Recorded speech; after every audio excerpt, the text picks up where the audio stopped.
pace up. Learn and grow.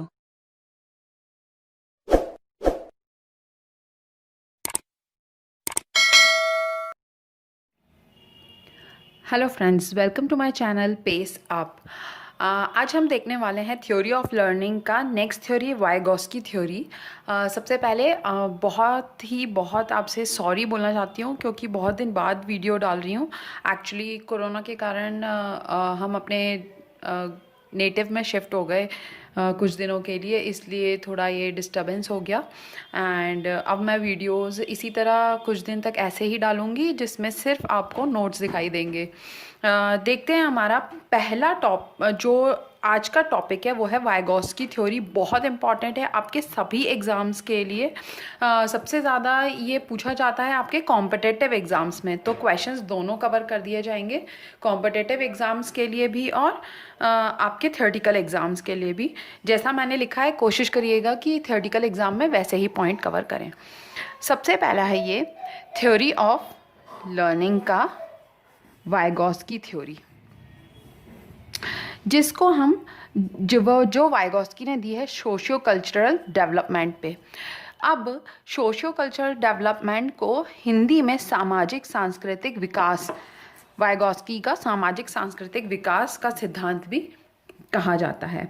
अब सबसे पहले समझ लेते हैं इसका इंट्रोडक्शन में क्या है। The main idea of Vygotsky theory is the way people interact with others and the culture they live in shape their mental abilities. बहुत अच्छा और बहुत प्यारा सा टॉपिक है। वाइगॉस्की ने ये कहा है कि जिस कल्चर में, जैसे लोगों के बीच जिस कल्चर में हम रहते हैं उस तरीके से हमारा मेंटल डेवलपमेंट होता है, हमारी सोच डेवलप होती है। जैसे आप मान लीजिए भारत में रहते हैं या इंडिया में रहते हैं तो यहाँ के लोगों की सोच बाहर के किसी और व्यक्ति की सोच से अलग होगी। हमारे देश में बड़ों का सम्मान कैसे किया जाता है, बड़ों के पैर पड़ के, नमस्ते हाथ जोड़कर।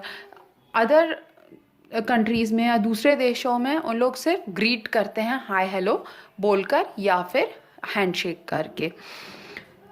अब वाइगॉस्की ने एक डेफिनेशन भी बोली है जो बहुत इम्पॉर्टेंट है। Learning is a necessary and universal aspect of process of developing culturally organize specifically human psychological function है। आप जैसे माहौल में, जैसे घर में, जैसे दोस्तों के बीच, जैसे फैमिली कल्चर में रहते हैं, आप वो अपने आप धीरे धीरे सीख जाते हैं और उस तरीके से हमारी मेंटल एबिलिटी भी डेवलप होती है। जैसे एक एग्जांपल देती हूँ कि आपने शायद सुना होगा कि इंडिया में कुछ ऐसे कल्चर्स हैं या कुछ ऐसे समाज हैं या कुछ ऐसे सोसाइटीज़ हैं, जैसे जैन लोग रात में खाना प्रेफर नहीं करते हैं, तो उनके घर के बच्चे होते हैं या जो भी होते हैं वो उसी तरीके से डेवलप होते जाते हैं। या हम हर एक का अपना पूजा करने का तरीका होता है मंदिर में जाके, तो वो कैसे सीखते हैं बच्चे, देख देख के ही तो सीखते हैं अपने बड़ों को कि ऐसे करना है, फूल चढ़ाना है या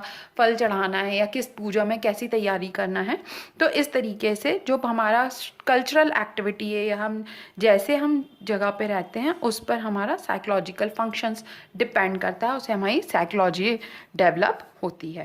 अब इसके की एरियाज क्या हैं, मेन इंपॉर्टेंट एरिया क्या है। फर्स्ट जो है zone of proximal development, ZPD, इसी के अंदर स्कैफोल्डिंग भी आता है और मोर नॉलेजेबल अदर, MKO भी आता है। सेकेंड है प्राइवेट स्पीच। थर्ड है मेक बिलीव प्ले। सबसे इम्पॉर्टेंट बात जो मैं आपको इसमें बताना चाहती हूँ कि ये जो जोन ऑफ प्रॉक्सिमल डेवलपमेंट का कंसेप्ट है वो ब्रूनर, वुड और रॉस ने दिया है। Scaffolding during 1970s। ज़रूर ये वाइगॉस्की थ्योरी के अंदर आता है, लेकिन इसमें जो नाम पूछे जाते हैं, अगर आपके कॉम्पिटिटिव एग्जाम्स में पूछे जाते हैं तो आप ब्रूनर, वुड और रॉस के ही नाम वहाँ पर बताएंगे। आप इसको वाइगॉस्की थ्योरी का नाम नहीं दे सकते हैं। किसने डेवलप किया है ये? स्कैफोल्डिंग, ब्रूनर, वुड और रॉस ने।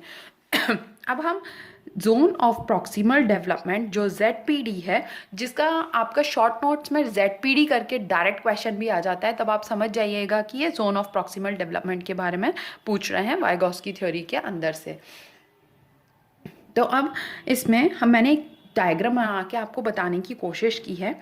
जैसे कुछ चीज़ें होती हैं जो आप बिना किसी हेल्प के अपने आप कर लेते हैं। लर्नर कैन डू अनएडेड, बिल्कुल किसी की हेल्प नहीं लगेगी, आप खुद अपने आप कर लेंगे, खुद अपने आप सीख जाएंगे। सेकेंड पार्ट आता है ZPD, zone of proximal development can do with guidance. और कुछ काम ऐसे होंगे जो आप कर तो लेंगे लेकिन आपको उसके लिए किसी की मदद की ज़रूरत पड़ेगी या किसी के गाइडेंस की ज़रूरत पड़ेगी या कोई टेक्नोलॉजी की ज़रूरत पड़ सकती है या किसी इंसान के गाइडेंस की ज़रूरत पड़ सकती है। तो वो जो पार्ट है वो है जोन ऑफ प्रॉक्सिमल डेवलपमेंट। और जो लास्ट सेक्शन है, थर्ड जो मैंने पार्ट बनाया हुआ है, वो है learner can not do anything. आप कुछ भी कर लो, वो ऐसी सिचुएशन में होता है, जो व्यक्ति होता है कि वो नहीं कर सकता, वो नहीं कर पाएगा। तो लर्नर कैन डू अनएडेड, बहुत सी ऐसी चीज़ें हैं जो आप बिना सिखाए करने लगते हो या बच्चे कर लेते हैं, देख देख के अपने बड़ों को देख कर सीख जाते हैं। वो मैंने रेड पार्ट से रिप्रेजेंट किया है। सेकेंड है ZPD, zone of proximal development can do with a guidance. जैसे मान लीजिए एक 7th A या 6th क्लास का बच्चा है जिसने ट्रायंगल्स के बारे में तो पढ़ा है लेकिन उसको ट्रिग्नोमेट्री के बारे में नहीं पता है, तो वो क्या करेगा, वो कर तो लेगा ट्रिग्नोमेट्री के इक्वेशंस, लेकिन कैसे करेगा, गाइडेंस के थ्रू। जब उसको कोई टीचर सिखा देगा या कोई पेरेंट या उससे कोई बड़ा सीनियर उसको सिखाएगा, तो वो एक एग्जाम्पल होता है जोन ऑफ प्रॉक्सिमल डेवलपमेंट का। और थर्ड जो आपका बाहर का डार्क ब्लू का पार्ट दिख रहा है वो है learner can not do anything. मतलब जब सामने वाले को आता ही नहीं है कुछ या नहीं समझ सकता या वो नहीं कर सकता, जैसे आप एक छोटे से बच्चे को 9-10 महीने के बच्चे को कहो कि तुम खड़े होके चल के बताओ, तो वो नहीं कर पाएगा, उसको किसी की मदद भी लग जाएगी। आप गोदी में लेके भी चलने लगोगे या आप उसे ज़बरदस्ती खड़ा भी करोगे लेकिन वो नहीं चल पाएगा। तो ये होता है learner can not do anything. तो ये ZPD जो है ना, इसको आप हिंदी में समीपवर्ती विकास का क्षेत्र भी बोला जा सकता है इसको, जिसमें आप किसी के मदद से कुछ करने लगते हो। अब इसमें हम देखते हैं बहुत ही इंपॉर्टेंट चीज़, स्कैफोल्डिंग। जब स्कैफोल्डिंग पूछा जाएगा ना, आपको डायरेक्ट कई बार शॉर्ट नोट्स में पूछा जाता है, तो आप उसमें ZPD डिफाइन करके उसका डायग्राम बना के फिर स्कैफोल्डिंग करना। क्या स्कैफोल्डिंग का एग्जाम्पल है, a child is walking with the help of his parents work as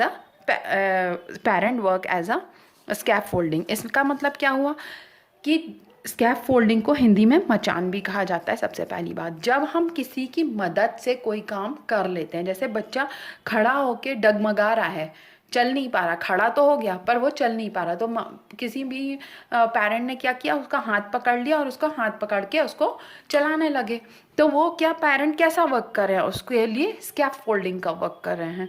तो a child is walking with the help of his parent work as a scaffolding। जो सेकेंड पार्ट था आपका वो है प्राइवेट स्पीच।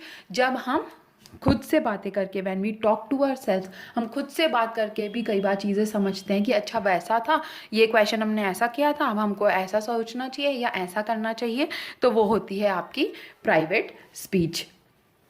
तो इसमें note करने वाली बात क्या है कि वाइगोस्की ने कहा है कि बच्चे जो हैं वो किसी से इंटरेक्ट करके, मिल के, लोगों को देखकर, उनके बिहेवियर को देखकर, उनका कल्चर देखकर बहुत सी चीज़ें सीखते हैं। मान लीजिए आपने किसी बच्चे को ऐसी जगह रख दिया जहाँ पर कोई है ही नहीं, ना उसका दोस्त है, ना कोई अगर नेबर्स हैं, ना कोई तो क्या होगा, वो कुछ सीख ही नहीं पाएगा। तो नोट करने वाली बात यह है कि जो वाइगोस्की ने हमें थ्योरी दी है उसके हिसाब से children learn by interaction in the society, he learn by society, friends and family. हर किसी से वो कुछ ना कुछ अच्छा या बुरा कैसा भी लेकिन सीखता ज़रूर है। इस तरीके से टॉपिक कंप्लीट होता है हमारा वाइगोस्की थ्योरी का।